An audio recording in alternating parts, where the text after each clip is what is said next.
السلام علیکم، کیسے ہیں آپ سب؟ امید ہے آپ سب خیریت سے ہوں گے۔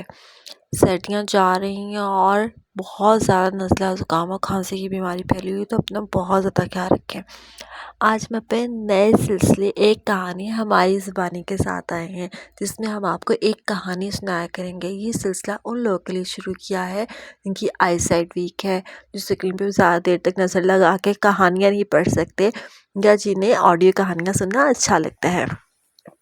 تو چلیں آج ہم اپنی پہلی کہانی شروع کرتے ہیں، جس کا نام ہے ناشکری۔ میرے تلووں میں آگ لگی اور دماغ تک پہنچی جب امی نے مجھے بتایا کہ وہ اوپر تیسری منزل والے کمرے بانو کو کرائے پر دے رہی ہیں، کیونکہ وہ جس مکان میں رہتی ہے مالک مکان نے کرایہ بہت بڑھا دیا ہے۔ پھر وہ اوپر کے 2 بڑے بڑے کمروں اور اتنے بڑے صحن والے مکان کا کرایہ کیسے دے گی؟ بھائی جان کمرے سے نکلتے ہوئے بولے، ہمارا اوپر کا مکان باقاعدہ تو بنا ہوا نہیں، تھوڑے سے پیسوں میں دیا جا سکتا ہے۔ تھوڑے سے پیسے آپ اور نازیہ دیں گی اسے؟ بات سنی انسنی کرتے ہوئے امی نے سر جھکا لیا اور کچھ جواب نہ دیا۔ مکان دینے کا مطلب تو یہ ہے کہ بانو اور اس کے بچوں کو 24 گھنٹے اپنے سر پر سوار کرنا، ان سب کو تو 2-2.5 گھنٹے کے لیے برداشت کرنا مشکل ہے۔ دنیا کام والیوں سے بھری پڑی ہے اور ہماری صرف بانو بیگم، یہ تو ہمارے ساتھ سخت زیادتی ہے، میں نے تنگ کر کہا۔ بیچاری بیوہ ہے، 3 بچے ہیں، اسکول بھی جاتے ہیں، 3 گھروں کا کام کر کے بھی پورا نہیں پڑتا۔ اگر مکان کے کرائے کی طرف سے بے فکری ہو جائے تو کیا برا ہے؟ یہ بے فکری ہماری فکر میں اضافہ کرے گی۔ بھائی جان بولے، ویسے اوپر کا مکان باقاعدہ گھر کے طور پر نہیں بنا ہوا، باورچی خانہ تو اس میں ہے ہی نہیں۔ بانو کہتی ہے وہ مٹی کے تیل کا چولہا جلا لے گی۔ امی کی مدد کے لیے نازیہ باجی بھی گفتگو میں شریک ہوئے۔ ویسے اسے ضرورت کیا ہے چولہے کی؟ ہمارے یہاں کھانا نہیں پکتا کیا؟ میں بولی، بحث بیکار ہے، میرا خیال ہے تمہاری امی اور بہن نے فیصلہ کر لیا ہے، اب کچھ نہیں ہو سکتا۔ ابو نے بات ختم کرائی۔ بانو بیوہ عورت تھی، ہمارے گھر صفائی کرنے، برتن اور کپڑے دھونے اور سودا لانے پر ملازم تھی۔ 3 بچے تھے، بڑی لڑکی 14 برس کی، دوسری 11، لڑکا 7 برس کا تھا۔ بانو انتہائی بدلحاظ، بے مروت، احسان فراموش، جھوٹی اور ناشکری عورت تھی۔ اف بانو بات بات پر روتی اور اپنی مظلومیت کے قصے سناتی۔ اسی کی طرح بچے بھی تھے، صرف اپنے فائدے کے لیے سوچنا ان کی زندگی کا مقصد تھا۔ کام میں محنت اور دیانتداری بانو کے لیے بیکار خیالات تھے۔ غلطی ظاہر کرو تو غصہ دلانے والے جوابات دیتی، اسی لیے کئی مرتبہ کام سے نکالنے کا سوچا گیا، لیکن میری امی اور بڑی بہن آڑے آ جاتی۔ دونوں نہایت نرم دل اور سادہ لو اور روپے پیسے کے معاملے میں فراخ دل تھی۔ بانو انہیں رو رو کر اپنے دکھوں کے ایسے من گھڑت قصے سناتی کہ باجی اور امی کو خود ہی کو قصوروار سمجھنے لگتی کہ بیچاری کو ایسے ہی دکھ پہنچایا۔ بانو انہی کی وجہ سے ہمارے گھر ٹکی ہوئی تھی۔ چالاک بانو۔ باجی اور امی ضرورت مندوں پر روپیہ بے سوچے سمجھے خرچ کرتی۔ ابو، بھائی جان اور میں بھی ضرورت مندوں کی ضرورت کا خیال کرتے تھے، لیکن امی اور باجی کو بہت آرام سے بیوقوف بنا کر روپیہ بٹورا جا سکتا تھا، اور یہ حقیقت بانو بھی اچھے طریقے سے جانتی تھی۔ ابو اور بھائی جان دونوں کو بہت سمجھاتے کہ صدقہ خیرات کا پیسہ بہت سے ضرورت مندوں پر خرچ ہونا چاہیے، صرف ایک غریب کی عیاشی پر روپیہ بہانا اچھا نہیں، لیکن دونوں عادت سے مجبور تھیں۔ حالانکہ بانو کئی مواقع دیتی جس سے سمجھا جا سکتا تھا کہ وہ نقصان پہنچانے والی اور احسان فراموش عورت ہے۔ کبھی کبھی تو امی کو بھی اس کی حرکتیں بری لگتی، لیکن بانو نے چند جملے رٹے رکھے تھے: غریب ہوں نا، جو مرضی سنا لو، غریب کی زندگی بھی کوئی زندگی ہے، ہم تو صرف جوتے اور دھکے کھانے کے لیے ہیں، جتنی خدمت کر لو پھٹکار ہی حصے میں آنی ہے، آپ بھی سنا لیں ہمارا کون ہے، بولتی اور روتی جاتی۔ امی مئی کی دھوپ میں پڑی برف کی طرح پگھل جاتی۔ بیچاری امیاں۔ بانو ہر وقت دوسروں سے فائدہ اٹھانے کا سوچتی۔ اس کا خیال تھا کہ چونکہ قسمت نے اس پر بہت ظلم کیے ہیں، لہٰذا دوسرے کی کمائی پر اس کا بہت حق ہے۔ چوری چکاری کرنا، جھوٹ بول کر اور دھوکہ دے کر رقم حاصل کرنا اس کا معمول تھا۔ ایک مرتبہ امی جان سے اپنے بھائی کے لیے ڈاکٹر کی ٹیسٹ کا پرچہ دکھا کر ہزاروں روپے لے گئی اور چرخوں اور آئس کریم میں اڑا دیے۔ بھائی جان نے پورے خاندان کو دکان پر دعوت اڑاتے دیکھا۔ گھر آ کر امی سے پوچھا، امی مان گئی کہ انہوں نے پیسے دیے ہیں؟ بھائی جان خود ڈاکٹر تھے اور باجی میڈیکل کالج کی طالبہ۔ بھائی جان نے بانو سے رپورٹیں منگوائی اور امی سے کہا آپ کو پیسے نہیں دینے چاہیے تھے، نسخہ دکھا دے تو دعائیں میں خود لا دوں گا۔ بانو رپورٹیں اور نسخہ لانے میں ٹال مٹول کرنے لگی تو بھائی جان سے سختی سے ڈانٹ کر فوراً کاغذات لانے کو کہا۔ بانو اگلے دن 3 سال پرانی کسی خاتون کی رپورٹیں لائی۔ یہ کیا ہے؟ بھائی جان ڈٹ کر بولے۔ کیا ہے؟ بانو ڈٹائی سے بولی۔ ڈاکٹر نے یہی دی ہے۔ بانو کی خواہش تھی کہ دنیا کا ہر شخص اس کی فکر کرے، کیونکہ وہ بہت مظلوم اور مجبور ہے۔ کوئی خواہش اس کے منہ سے نکلے اور ہر شخص اسے پورا کرنے کے لیے دوڑتا نظر آئے۔ کتنی چلاک تھی نا بانو، اف۔ اور اپنا حال یہ تھا کہ اشد ضرورت کے وقت بھی کسی کی معمولی مدد کرنا گناہ سمجھتی تھی۔ نازیہ باجی کی 2 ہی پکی سہیلیاں تھیں۔ باجی کی ہم جماعت تھیں۔ ان میں سے ایک نصرت باجی کی منگنی ہو چکی تھی، دوسری فرحت باجی کی منگنی 3 سال پہلے بھائی جان سے ہوئی تھی۔ جن دنوں بھائی جان اور فرحت باجی کے رشتے کی بات چل رہی تھی، بانو کا شوہر زندہ تھا۔ ہماری طرف سے فرحت باجی کے گھر والوں کی دعوت تھی۔ میرے امتحانات قریب تھے، گھر میں بہت سا کام تھا۔ امی جان نے بانو سے کہا اگر تم کل اتوار کو بھی آ جاؤ اور صفائی وغیرہ میں ہاتھ بٹا دو تو تمہیں اس کام کے الگ پیسے دوں گی۔ بانو کو کام کر کے پیسے لینے کی کیا ضرورت تھی؟ بانو تو پیسوں کے بغیر ہی کام نکلوانا جانتی تھی، اس لیے صاف انکار کر دیا۔ بولی میرا میاں چھٹی کے دن میرا باہر رہنا پسند نہیں کرتا، محلے والے بھی باتیں بناتے ہیں کہ اتوار کو کہاں غائب تھی۔ ابو نے سنا تو امی کا مذاق اڑایا کہ یہ ہیں تمہارے وفادار۔ صفائی اور دعوت کا کام ہم نے مل کر نپٹایا۔ رات کو جب مہمانوں کے لیے کھانا لگ رہا تھا کہ بانو آ گئی۔ امی سمجھی کہ موقع مل گیا ہوگا تو آ گئی، چلو دعوت کے بعد والے کام میں ہی مدد کر دے گی۔ لیکن یہ امی کی غلط فہمی تھی۔ بانو 2.5 گھنٹے کے قریب بیٹھی رہی کہ مہمان جائیں تو بچے ہوئے کھانے پر قبضہ کرے۔ مہمانوں کی موجودگی میں ہی کھانا مانگ لیا۔ امی نے مہمانوں کے جاتے ہی اچھا خاصا کھانا بنوایا اور بانو کو کام میں مدد کا کہا تو بولی دن ہوتا تو کر دیتی، رات کو دیر سے گھر گھسوں گی تو 100 باتیں بنیں گی۔ ابھی کیا دن میں آئی ہو؟ رات بھی ہے اور اتوار بھی۔ بھائی جان بولے ابھی تو چھپ کر آئی ہوں اور چھپ کر ہی جاؤں گی۔ بانو بولی اور چلی گئی۔ حسد بھی بانو کی ایک بڑی خامی تھی۔ کسی اور حاجت مند کی مدد کی جاتی یا کسی دوسرے ملازم کو کچھ مل جاتا تو باقاعدہ احتجاج کرتی، ان لوگوں کی عمارت کے فرضی قصے سناتی۔ ابو کے ایک دوست نے ملتان سے اپنے باغات کے آم بھیجے۔ امی کو خیال ہوا کہ محلے داروں اور ملازمین کو بھی دیے جانے چاہیے۔ کچھ آم گھر والوں کے لیے ریفریجریٹر میں رکھوائے، باقی تقسیم کروا دیے۔ محلے میں آم دینے کا کام بانو نے ہی کیا۔ ڈرائیور کا حصہ رکھ کر تمام آم ختم ہو گئے تو امی نے سوچا کہ بانو ہی کے ہاتھ آم تقسیم کیے اور اسی کو نہ ملے۔ امی نے 500 روپے دے کے بانو سے کہا بازار سے اچھے سے آم لاؤ، اچھی طرح دیکھ کر قیمت کم کروا کر لانا۔ بانو نے سوچا فریج والے آم تو میرے لیے ہی ہوں گے، یہ آم ڈرائیور کے لیے منگوائے جا رہے ہوں گے۔ ایمانداری سے گھوم پھر کر تلاش کر کے اچھا سودا لانا اور مناسب قیمت پہ چیز خریدنا بانو کے اصولوں کے خلاف تھا۔ کون محنت کرے بھئی اتنی؟ جو دکان یا ٹھیلا پہلے ملتا وہیں سے خریداری ہو جاتی، قیمت زیادہ بتاتی، مہنگائی کا رونا روتی اور باقی پیسے کبھی کبھار ہی واپس کرتی۔ چلاک بانو۔ آپ بھی بتائیے گا آپ لوگوں کو بانو کیسی لگی؟ اب جو آئی تو 2.5 کلو آم لائی، کچھ اچھے کچھ سوکھے اور کچھ داغدار۔ میں نے دیکھا تو کہا یہ تو 100 روپے کلو والے آم ہیں۔ بولی باجی آگ لگی ہے، ہر چیز مہنگی ہے۔ امی بولی تمہاری قسمت تمہارے لیے ہی ہے، لے جاؤ۔ یہ سننا تھا کہ بانو زمین پر دونوں ہاتھ مار کے بولی ہائے ہائے میرے ہیں، میں تو سمجھی کہ بدبخت ڈرائیور کے ہیں، ہر اچھی چیز لے جاتا ہے، کام تو کوئی کرتا نہیں، پھر بھی سب کچھ چاہیے۔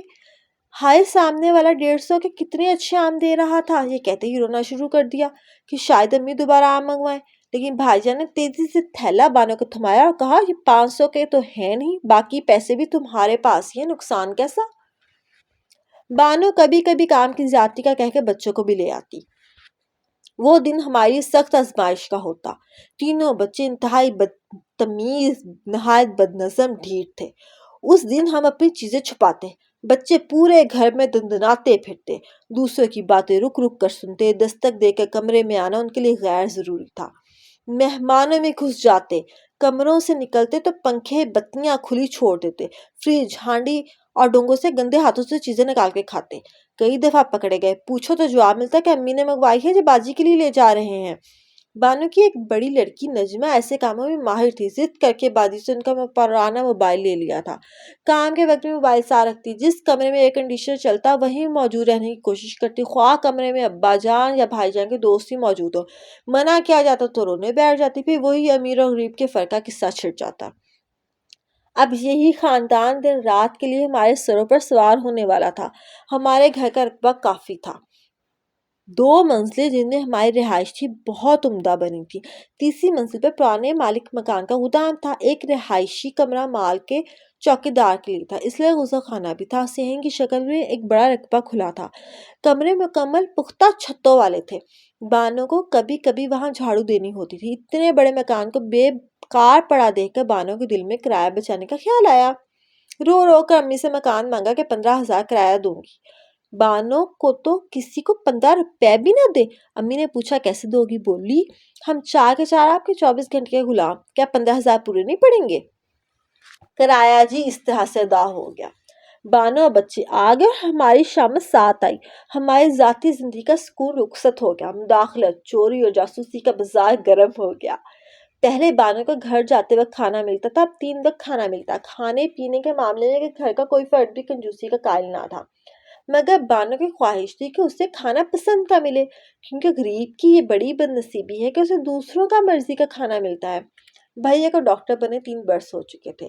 نازیہ باجی کے آخری سال کے امتحانات ہو رہے تھے کہ فرد باجی کے گھر والوں کا پیغام آیا کہ امتحانات کا نتیجہ آ جائے تو شادی کی تاریخ دے دیں۔ کسی کو اعتراض نہ تھا سوائے امی کے۔ ان کی خواہش تھی کہ نازیہ باجی کی شادی بھی بھائی جان کی شادی کے ساتھ ہو جائے۔ باجی کے لیے پیغامات آتے رہتے تھے، لیکن اتفاق سے 2 اچھے رشتے امریکہ کینیڈا کے تھے۔ ابو اور بھائی جان کو اعتراض نہ تھا، امی چاہتی تھی کہ رشتہ اپنے ملک میں ہو تاکہ بچی کے حالات سے آگاہی رہے۔ ایک دن میں کالج آئی تو دالان میں بانو کو کسی انجان عورت سے جھگڑتے دیکھا۔ باجی معاملہ دیکھنے آئی، میں کمرے میں گئی، تھوڑی دیر بعد خاموشی چھا گئی۔ باجی آئی تو میں نے پوچھا کیا معاملہ تھا؟ باجی بولی بانو نے اپنے شوہر کی بیماری اور وفات پر کسی سے قرضہ لیا تھا، یہ عورت انہی کی طرف سے آئی تھی، رقم مانگ رہی تھی، قرضہ اتنا زیادہ ہے کہ 5,000 مہینے کی قسط بندی ہے، بانو کیسے دے گی؟ تو میں نے ادا کر دیا نا۔ اوہو، تو آپ نے ادا کر دیا نا؟ تبھی وہ عورت اتنی جلدی چلے گی؟ صرف ایک قسط دی ہے، سارے کا سارا قرضہ اتار دیا؟ صرف ایک قسط دی ہے۔ باجی تصدیق بھی کی ہے کہ اب بانو سچ بول رہی ہے یا جھوٹ؟ یہ عورت اسی کی سکھائی پڑھائی تو نہیں؟ بھلا اتنی لمبی رقم غریب کو کون دے گا؟ میں اتنی تحقیق کیسے کر سکتی ہوں؟ غریبوں کی بیماری اور موت قرضوں پر ہی چلتی ہے۔ میں خاموش ہو گئی۔ بھائی جان کے کسی ساتھی ڈاکٹر کے خاندان سے باجی کے لیے پیغام آیا۔ لڑکا بھائی جان کے دوست کا ماموں زاد تھا۔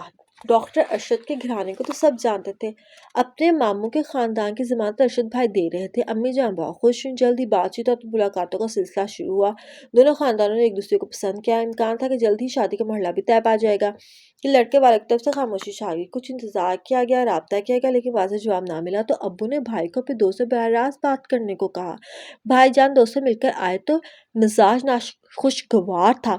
پوچھنے پر بتایا کہ وہ لوگ کہتے ہیں آپ لوگوں نے ہمیں دھوکہ دیا ہے، آپ کی لڑکی کو کینسر ہے۔ یہ کس نے کہہ دیا ان سے؟ امی سر تھام کر رہ گئیں۔ تم نے وضاحت نہیں کی؟ بھلا ایسی بیماری چھپتی ہے؟ تمہارا دوست بھی ڈاکٹر ہے، سچ جھوٹ کا پتہ چلانا کیا مشکل ہے؟ انہیں اس کی ضرورت نہیں۔ بھائی جان بولے وہ ڈاکٹر لڑکی لے جائے تھے، کمانے والی، انہیں کیا ضرورت ہے ڈاکٹروں، دواؤں اور بیمار لڑکی کا بوجھ اٹھائیں؟ میں نے ہر طرح سے بات کر کے دیکھ لیا، آپ اس رشتے کو بھول جائیں۔ کہہ کی فضا اداس ہو گئی۔ باجی کا نتیجہ آیا، فہد باجی کے گھر والے جلدی کرنے لگے تو امی سنجیدگی سے کینیڈا والے رشتے کے بارے میں سوچنے لگی۔ اسی دوران نصرت باجی کی شادی ہو گئی، وہ اسلام آباد چلی گئی۔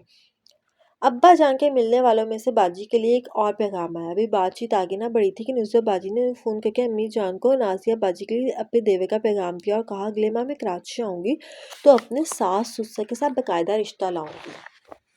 سب نہال ہو گئے۔ نصرت باجی آئیں، ان کے ساس سسر بھی ساتھ آئے، کئی ملاقاتیں ہوئیں۔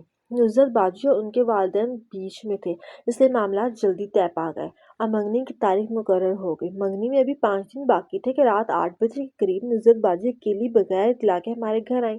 انہیں اکیلے آتے دیکھ کر سب گھبرائے۔ باجی نے سب کو نشست گاہ میں بلوایا اور کہنا شروع کیا، مجھے چند گھنٹوں پہلے ایک گمنام فون آیا کوئی عورت تھی، کہنے لگی بہت ضروری بات ہے۔ میں نے کہا بتاؤ تمہارا نام کیا ہے اور میرا نمبر کہاں سے لیا ہے؟ اگر نہیں بتاؤ گی تو میں کوئی بات نہ سنوں گی۔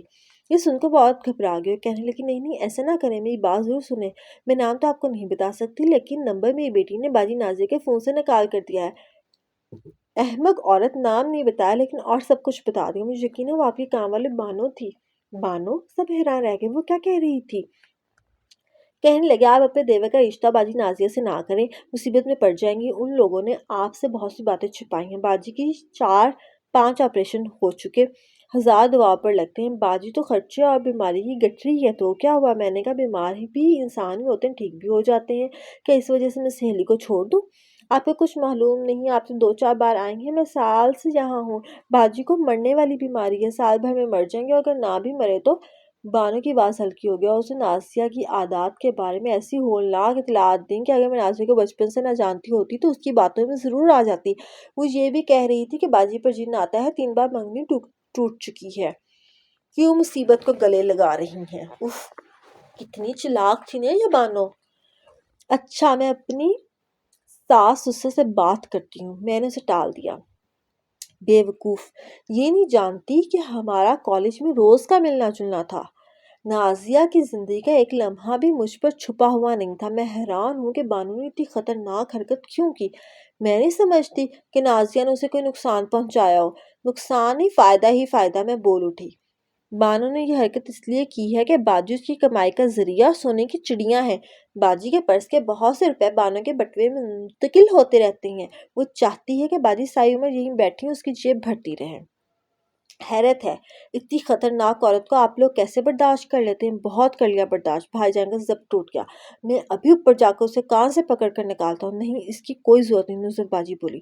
بانو خطرناک عورت ہے، اپنی ناکامی دیکھ کر کوئی اور خطرناک قدم بھی اٹھا سکتی ہے۔ میرا مشورہ ہے کہ بانو کو اپنے معاملات سے کوسوں دور رکھیں، نہ ہی اس پر غصہ اور ناراضگی ظاہر کریں۔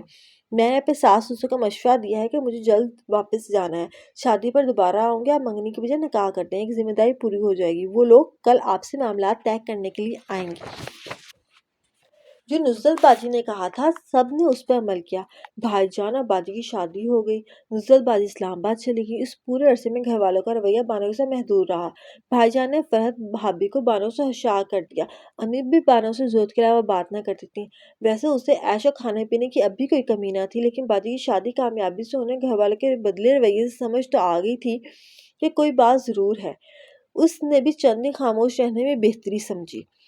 شادی کے بعد باجی پہلی بار رہنے کے لیے آئیں تو آتے ہی بانو نے پکڑ لیا۔ تقریباً 12-15 منٹ بات ہوتی رہی۔ بانو کی سسکیوں کی آوازیں آتی رہی۔ میں ساتھ والے کمرے میں تھی۔ بانو باجی کو شادی کے نقصانات بتائی تھی، سسرال والوں کے خلاف بھڑکائی تھی، ان کو جانتی بھی نہ تھی پھر بھی ان پہ خوفناک الزامات لگائی تھی۔ یوں لگتا تھا کہ وہ ہر قیمت پر باجی کو ماں باپ کے گھر ہی دیکھنا چاہتی ہیں۔ تھوڑی دیر بعد باجی کمرے میں آئیں تو میں نے پوچھا قرضہ کی قسط دے دی آپ نے؟ ہاں۔ آپ کو ابھی بانو کی سمجھ نہیں آئی؟ کیوں نہیں آئی؟ غریب عورت ہے، قرضہ اتارنا سو آپ کا کام ہے، میں سمجھتی ہوں اللہ نے میں ہر مشکل سے بچایا ہے، اور کچھ نہیں تو گھر والوں کا صدقہ ہی ہو جائے گا۔ بھائی جان بھابھی اور نازیہ باجی شادی کے بعد بہت خوش تھے، اس لیے امی بھی خوش تھیں۔ بے فکری نصیب ہوئی تو انہیں والدوں پر پھر رحم آنے لگا۔ وہ دن بھر رونی صورت بنائے پھرتی، امی قریب ہوتی تو سسکیاں بھرنے لگتی۔ آخر اس کی محنت رنگ لائی اور اس نے دوبارہ پرپوزل نکالنا شروع کیے۔ بھیا بھابھی اور ابو اور میں اس سے زیادہ بات ہی نہ کرتے تھے اور اسے اس کی پرواہ بھی نہ تھی۔ باجی سے وہ رقم بٹور رہی تھی اور امی اپنی سادگی کی وجہ سے اس کے آنسوؤں اور معافیوں کے دھوکے میں تھیں۔ رمضان کا مہینہ آ رہا تھا۔ امی جان ہر سال ملازمین اور دیگر مستحقین کے لیے رمضان کی نسبت سے باورچی خانے کے سودے کا اہتمام کرتی تھیں۔ ابو اور بھائی جان سامان لائے، امی میں اور بانو حصے بنانے لگے۔ بانو بار بار اعتراض کرتی، اسے دوسروں کے حصے بہت زیادہ محسوس ہوتے۔ جب تمام حصے بن گئے تو امی نے مجھے کہا ڈرائیور کو 2 حصے دینا، اس کی بہن بیوہ ہو کر اسی کے پاس آ گئی ہے، 4 بچے ہیں، اس کے سلائی کرتی ہے پھر بھی پورا نہیں پڑتا۔ یہ سنتے ہی بانو کو آگ لگ گئی، بولی اس کی بہن تو اپنے سسرال میں ہے، ڈرائیور کے گھر کب ہے؟ اس کے ساس سسر نے بڑی اچھی طرح رکھا ہوا ہے۔ ڈرائیور کی بہن کے متعلق میں بھی جانتی تھی کہ بھائی کے پاس ہی ہے، کیونکہ کبھی کبھی امی اسے سلائی کا کام بھجواتی تھی۔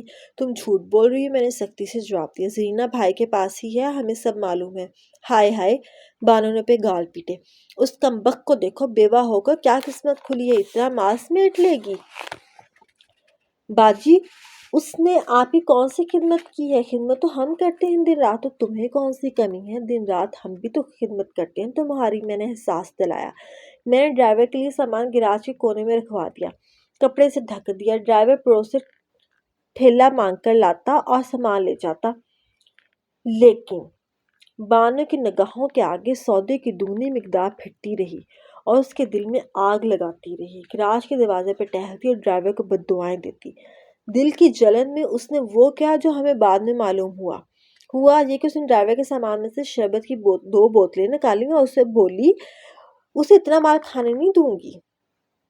بوتلیں لے کے باہر ہی، سوچا بھی اوپر لے جاؤ، لیکن سامنے سے بھابھی آ رہی تھی۔ بانو بوتلیں اوپر لے جاتی، یہ کوئی عجیب منظر نہ تھا، لیکن دل میں چوٹ تھا، اس لیے بوتلیں پیچھے ہاتھ کر کے چھپا لی۔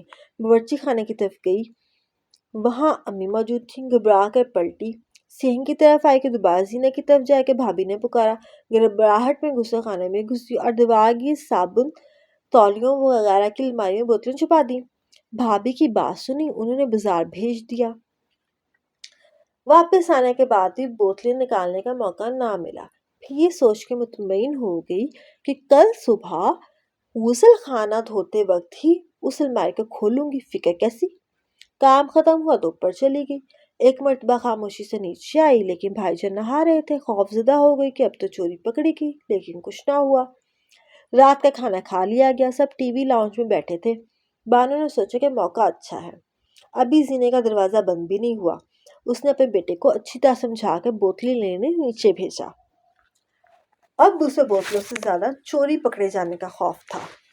لڑکا خاموشی سے نیچے آیا، بانو اوپر سے صحن میں دیکھنے لگی۔ لڑکا غسل خانے میں پہنچا، جست کی بالٹی الٹی کر کے اس کے اوپر چڑھا اور الماری کھولی۔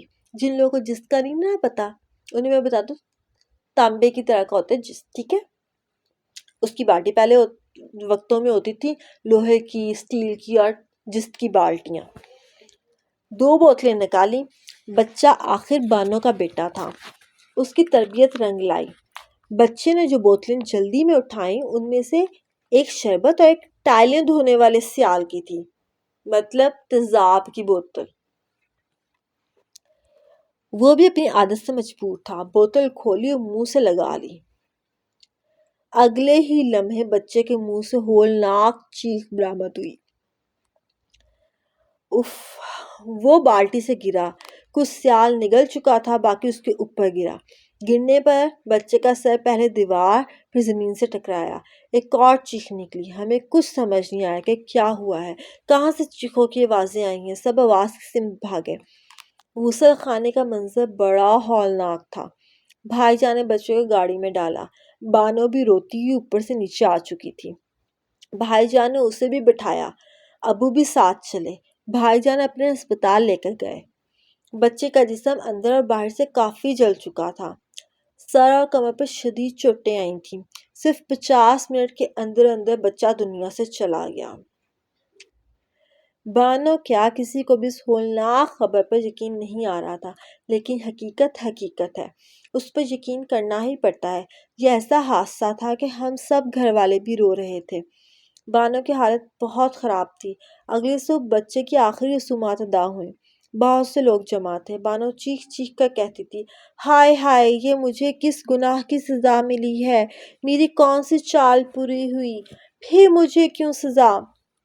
باجی بھی سکھی ہیں اپنے گھر میں، میری تو کوئی مرضی پوری نہ ہوئی، پھر مجھے کیوں دکھ ملا، باقی سب خوش ہیں، میں نے تو باجی سے معافی بھی مانگی تھی، پھر ایسا کیوں ہوا۔ ہم بانو کا بیان سن کر سوچتے کہ ہم سب خوش ہیں، باجی گھر میں آباد ہیں، تو اس لیے کہ ان کے گرد انہی کی مہربانیوں اور نیکیوں کا پہرا ہے، جو وہ خود غرض اور احسان فراموش لوگوں پر بھی کرتی ہیں۔ اور بانو یہ نہیں جانتی کہ سزا اور جزا نتائج پر نہیں، نیتوں پر منحصر ہے۔ اسی طرح سے ہماری یہ کہانی ہوئی ختم۔ دیکھا آپ نے، حسد، لالچ کا کیا انجام ہوتا ہے۔ اور ناشکری سب سے بڑی بات کہ وہ عورت ناشکری تھی. اسے رہنے کو گھر ملا، کھانے پینے کو کھلا ملتا ہے، لیکن وہ عورت مسلسل ناشکری کرتی رہی. تو کوشش کریں کہ آپ کے پاس جو کچھ ہے، جو کچھ اللہ تعالیٰ نے آپ کو دیا، آپ اس پہ شکر ادا کریں. اللہ تعالیٰ کہتا ہے کہ جو میرا شکر ادا کرے گا میں اسے مزید نوازوں گا. اپنے گھر والوں کا بہت سارا خیال رکھیں اس موسم میں، کیونکہ بیماریاں بہت پھیل رہی ہیں، اور جن لوگوں نے کووڈ کی ویکسینیشن نہیں کروائی وہ ابھی تک وہ کروا لیں. کووڈ بھی بہت زیادہ پھیل رہا ہے. اور ہمیں کمنٹ سیکشن میں ضرور بتائے گا کہ آپ کو ہمارا یہ نیا سلسلہ کیسا لگا. اپنی رائے سے ہمیں ضرور بتائے گا تاکہ پھر ہم سوچیں کہ ہاں ہم نے اس سلسلے کو کنٹینیو کرنا ہے یا نہیں کرنا.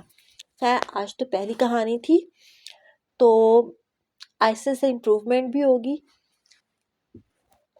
ہماری کہانی سنانے میں بھی اور آپ کی ویڈیو پہ بھی. مجھے پتہ ہے اس کہانی کی ویڈیو ہم نے کوئی اتنی اچھی نہیں بنائی، لیکن ہمارا مقصد کہانی سنانا تھا، کہانی دکھانا نہیں تھا. تو ہمیں ضرور کمنٹ سیکشن میں بتائے گا. یہ نہ ہو نا آپ آئیں چپ کر کے کہانی سنیں اور چلے جائیں. تو ہمیں ضرور بتائے گا کہ آپ کو ہماری کہانی کیسی لگی. اگر آپ کو اچھا لگے تو ضرور سبسکرائب کریں، بیل آئیکن پریس کریں اور ہماری کہانیاں سنتے رہیں اور پڑھتے رہیں. اللہ حافظ.